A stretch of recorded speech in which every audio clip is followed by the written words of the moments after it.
Hey guys, I'm Evan. I'm Rebecca. And today we are on calf watch. Rebecca is pretty certain that Ellie may end up having her calf in the next 24 hours. So what do you see about, what makes you think that? So we noticed her bag has gotten extremely full. It's very hard. Yesterday I noticed that her ligaments, so back by her tailbone, has softened up. So it's like more pronounced. These are called the pins. So it's more pronounced in here. She kind of, her tail has kind of sunken in here. And she's been kicking at her belly, licking at her belly, and starting to separate herself. So this is her first calf. So I'm sure it's going to take a little bit longer. But yeah, I think it'll be this weekend. So from the back side of Ellie, you can see how big her bag is. She is a dairy cow, so it's going to be bigger than the beef. But it's very tight, very full. She's really enjoying these back rubs. And we got a waiting room of family and friends that are anxiously expecting to see a calf soon. So the hay in this feeder is from last winter. So we'll go ahead, hook up the grapple. We're gonna clean that out and then get a fresh bale in there for Ellie.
Well, it's about 3 days later now, and Ellie still hasn't had her calf yet.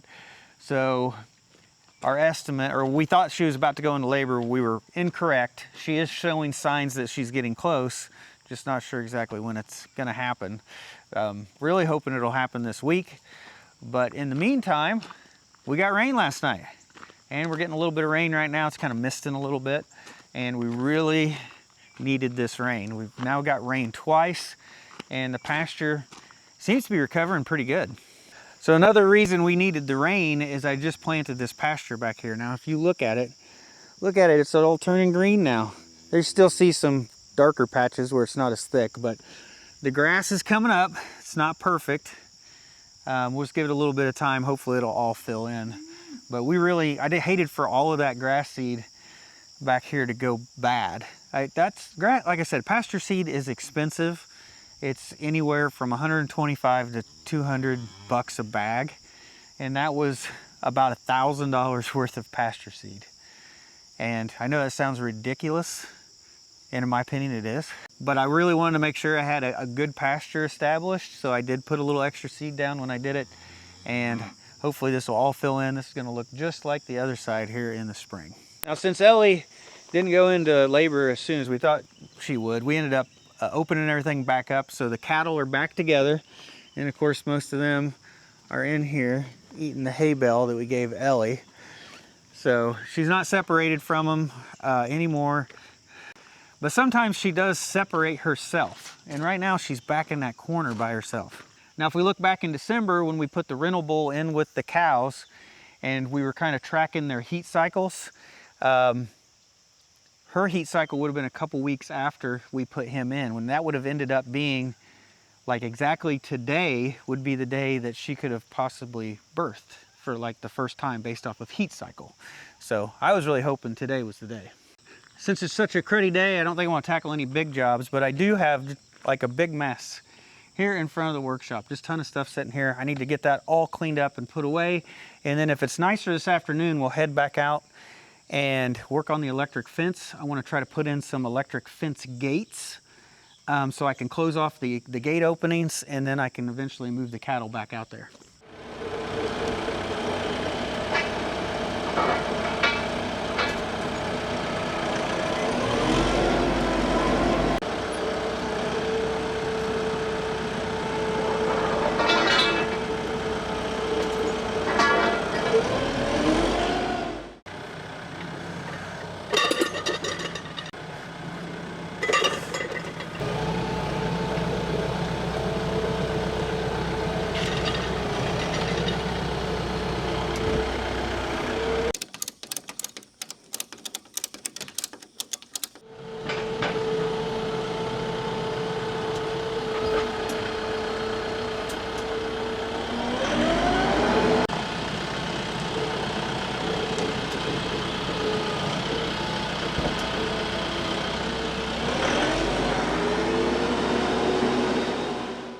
All right, I got everything staged up here at the bank barn now, and I just need to move some of this stuff out of here so that we can get that stack of lumber up here on the hay loft up there. I probably gotta move some stuff up there, but I figure it'd be better to store the lumber up there off the ground, less chance the bugs will get in it.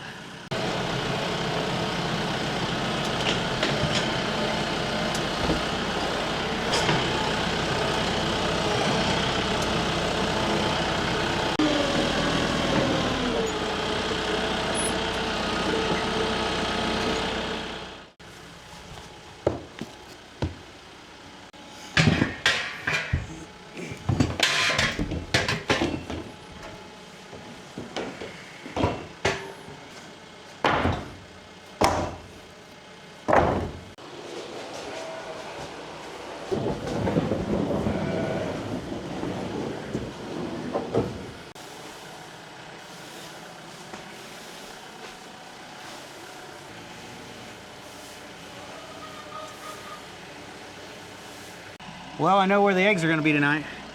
Right there, sitting on a nest.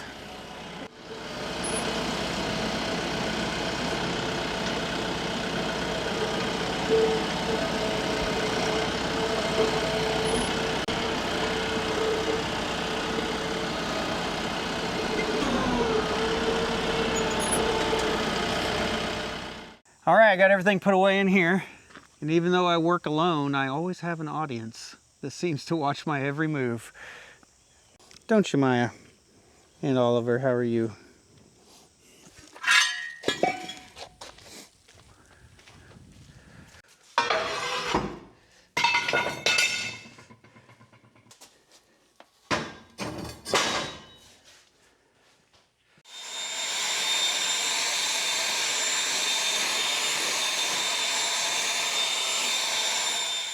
All right, I got almost everything picked up now. Front of the workshop's looking fairly good. We just got a fuel tank right there, which we need to work on that project soon. And then over here, this is something I bought at an auction over the summer. This is a heavy duty plate compactor. And I figure that'll come in handy on some of these upcoming building projects. Let's go ahead and let's just get that out of the box and uncrate it. Maybe we'll actually start it up, see if it even works.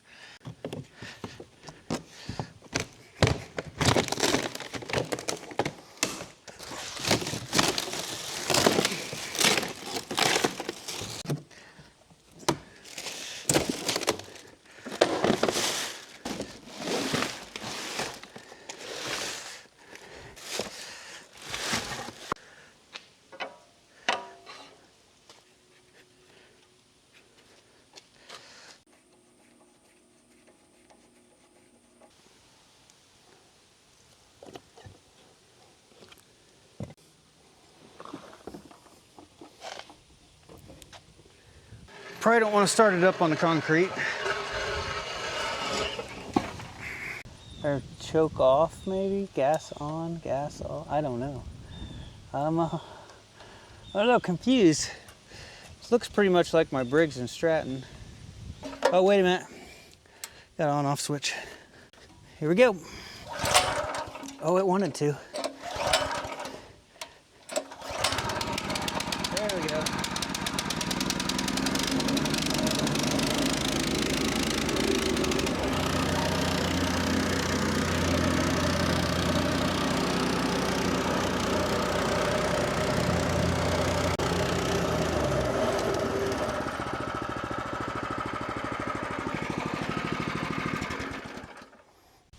Well, the plate compactor started up.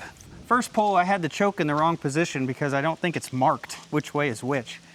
And second pull, started right up. Seems to work. I got a bad feeling it's really gonna vibrate your hands. Your hands are gonna be numb using that thing.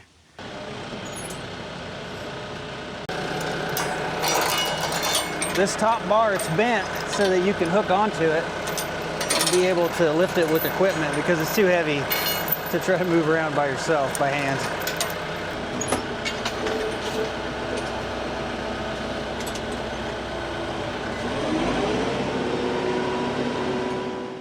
All right, got the plate compactor put away in the bank barn, and I'm pretty happy with the way it looks here at the front of the barn. So let's gather a few things up and then we'll head out to the pasture and see if we can install some electric fence gates. So I found this at Rural King. It's an electric fence gate anchor kit. So it comes with the pin-on style insulators, and then it comes with this galvanized metal piece that you pin inside of it.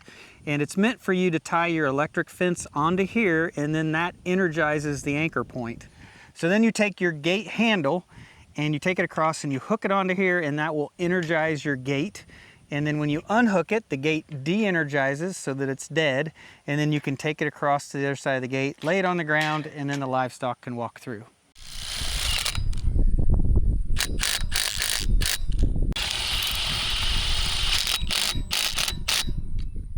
So instead of wrapping my wire around this, I've got a bolt, and we're gonna put that through there. A couple washers. Then we'll hook our wire onto the bolt and tighten it down. Oh! Whoa, that's really hot. I forgot to turn the Energizer off. Yeah, that's a hot fence. Number one rule, work on electric fence, remember to turn it off.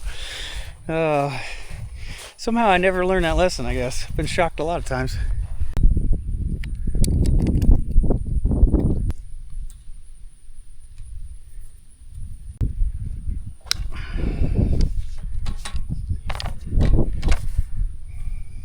So we ran out of red wire, so we're using black wire right now. So a little harder to see, but we're tied onto the electric fence, and then it is tied to the gate anchor. So on the opposite side of this gate, I'm just gonna put on another pin-on connector.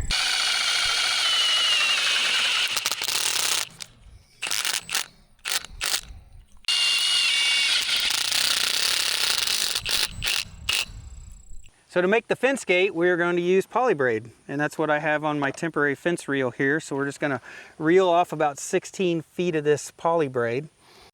And on one end, I'm just going to tie a loop, just like that. And then I'll take our loop and we'll put it in here, and we will pin it in place. And then we're going to take the other end of that poly braid, we're going to tie it off to our handle. And with it hooked, I should be able to go ahead and pull on that spring a little bit. Give it a little tension. So there's our gate handle hooked onto the anchor, and then we are tied off, and you can see it's got enough tension on it that it's nice and straight all the way across. So to mount these insulators on the pipe, we've been using self-tapping screws. Now we've had a lot of trouble with the screws not wanting to drill through the pipe, and then with the screws wanting to break off. And we were trying to pre-drill or drill the holes. We just had a lot of trouble. And today I'm using stainless steel. These are stainless steel, and they're number 14 self-tapping screws, so they're thicker screw. And so far I'm having pretty decent luck with them as long as you drill slowly. If you drill too fast, it seems to ruin the tip.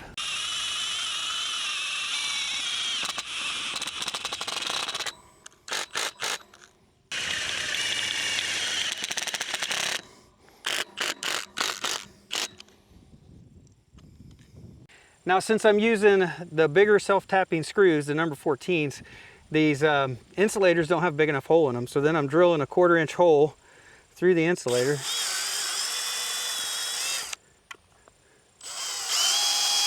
Which they're plastic, they're not hard to drill.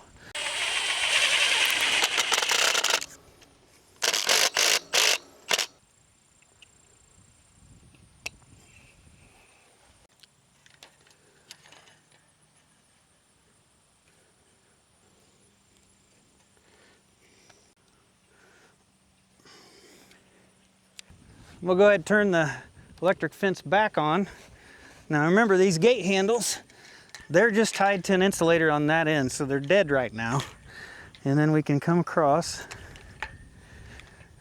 As long as we're just holding the handle, we can hook it up and not get shocked. And then when you want to open it up, you just grab them, and now they're dead again. And I can just lay them off over here to the side. As long as I don't touch the existing electric fence, it'll be dead. I'll go ahead and hook them back up and we'll test it. 3.8 kilovolts. And if we test the high tensile, it's coming in at 8.0. That's kind of the bad thing about the poly braid is when you tie off that poly braid, it doesn't really get a very good connection just from tying a knot. So the voltage ends up always being a little bit lower, but it's still enough to shock them and keep them away from it. Remember, it's a psychological barrier. Once they get shocked a couple times, they will try to stay away from it. Now you can buy what they call a spring gate, and it looks like a really big slinky, basically. It's a spring that you have in the middle that stretches out, and it's all metal.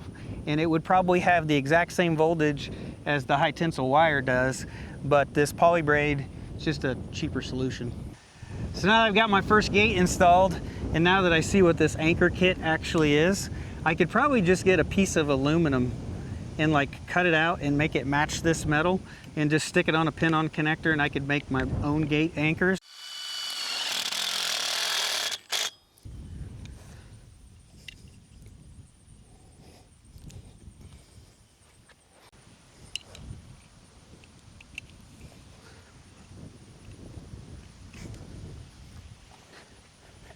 All right, I've got 4 of the gate handles or electric fence gates. I got them set up. That's all I ended up purchasing because I wanted to try it out, see how well it worked first. So I've still got 6 more to do. I may just buy the handles, and I may just end up making the anchors myself. And I don't think it'll be a big deal.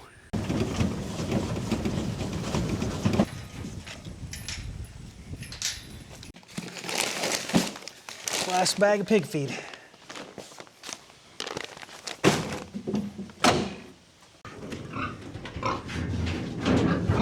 Well, you guys' feed trough is empty, isn't it? Come on out. Come on. Come on out. Good pigs. Good pigs. Now I shut this door. Maybe not. I moved the trailer enough that I can't get the door to slide shut. It's a good thing that I see that today instead of tomorrow morning when I try to lock them in there.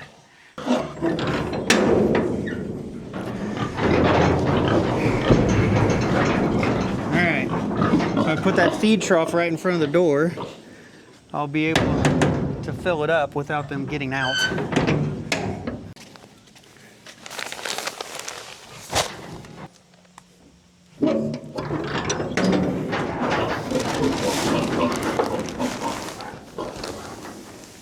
Come here, piggies. There you go, half the bag. Should be enough for it's only 12 more hours till they go. That one's empty.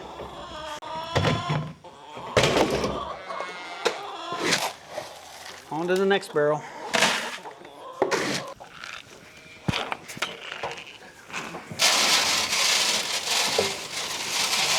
Oh, you guys.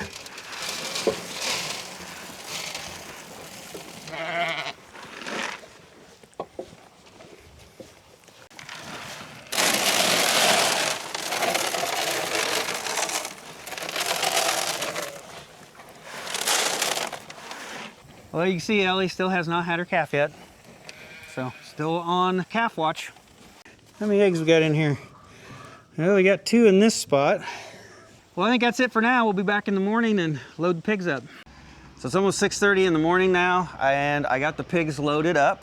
They loaded fairly easily with the marshmallows, of course, but let's have a look here. So, yep, there they are in the trailer. I was gonna shut the mid gate, which is basically it's a door that shuts and divides the trailer in half so that they're in a smaller area, but they had rooted up all the horse mats and stuff in there, and I couldn't get that door to move, so they've got the whole trailer right now. So, but I think they'll ride just fine. Now, the other thing that's going on this morning is Rebecca got up at like 4 this morning to check on Ellie, and she's gone out there I think 4 times now, and it looks like Ellie's actually in labor, is what she thinks. So we may have a calf when I get back from taking these pigs to the processor. All right, just got home and Rebecca's out here waiting for this calf. So what have you seen? She's been really restless. And she's right there. Yeah, she's laying down now. The water bag, it looks like it's busted. I don't see any hooves yet, but she's pushing off and on. She's definitely uncomfortable, kind of groaning, moaning, and then she'll rest for a little bit. So it could be an hour from now since she's a first-time heifer. But I'm supposed to go to work, but I'm putting it off because I really want to see this calf be born. Yeah, she called her boss this morning, but she feels like she about has to go now. Like she's probably gonna miss it. I've got some stuff going on, so. After I dropped the pigs off, the place where I buy feed is just like right around the block. So I went over there and they didn't have the sheep feed that I'd ordered, but they did have protein tubs on sale. So I ended up picking up a pallet of protein tubs. So I need to go ahead and get them unloaded, and then we'll come back and we'll see how Ellie is progressing.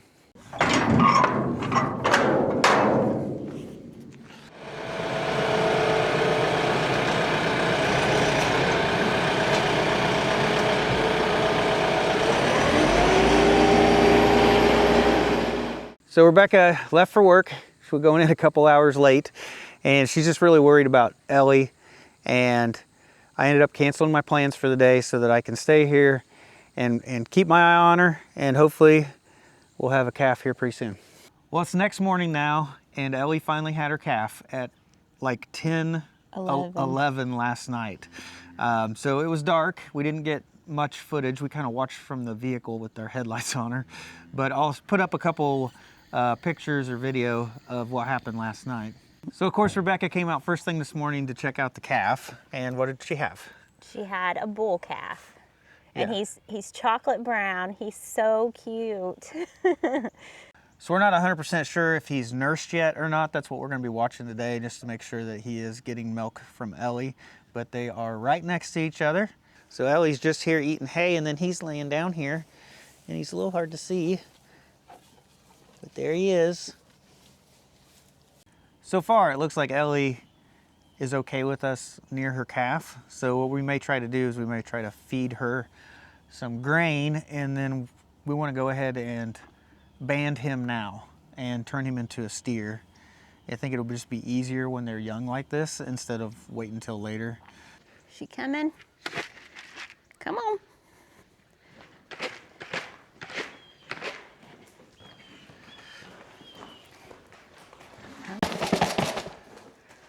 There you go, Ellie. So we'll probably end up milking Ellie inside of here. So she'll get used to eating feed in here, and while she's locked in that pen, we're gonna go band the bull. First thing we're gonna do is just give him a tetanus vaccine. And it's just subcutaneous, so it's like just below the skin, in between the skin and the muscle. Hold on, hold on. Okay. You want me to help you? Oh, he's heavy. You want me to help you? He's heavier than he looks. You want me to help you? I guess. Oh, she actually said it. She never admits she needs help. You're a big boy. It's the only time I get to ride a cow. I'm just gonna pick him. There you go. It's the time to release. Oh yeah, you didn't like that. It's one band. Yep, we're good. Mama's in here. No, not that way. Mama's in here. You're going the wrong way, buddy. He's probably pushing. Close to 70 pounds. I was gonna say 60. 80 or Oh. 90 maybe, I don't know. So we've been anticipating this calf since like Friday? Saturday. I think Saturday's when we posted a picture.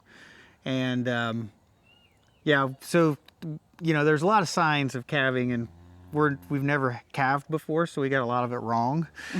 So Saturday she was seeing all the ligaments had loosened up somewhat.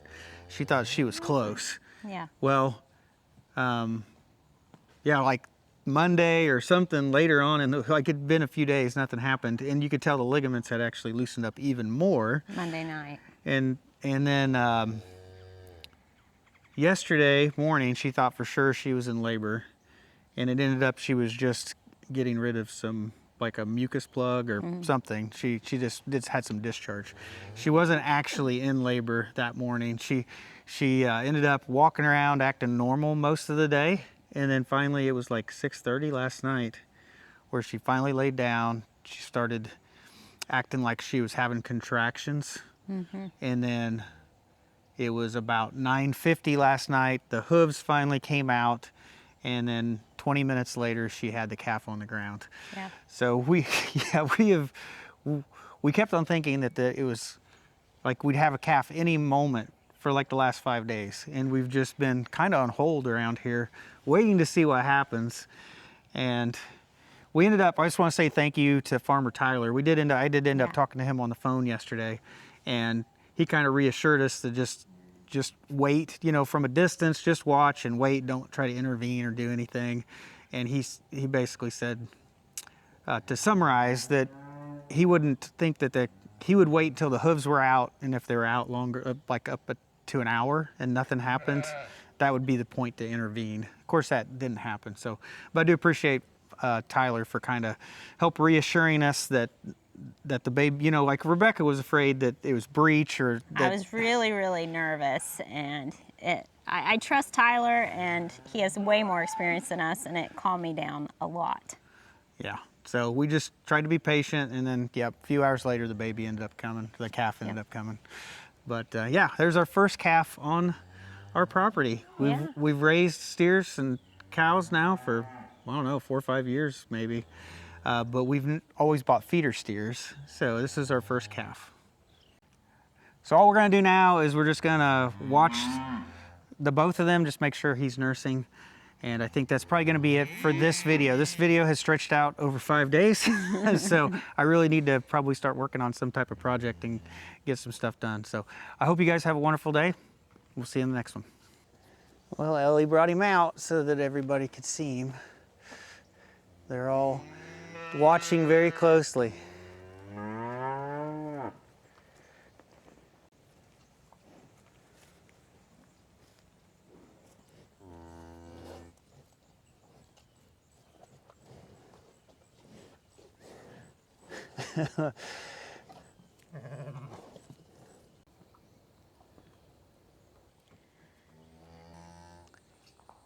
I can hear him sucking, so pretty sure he's nursing.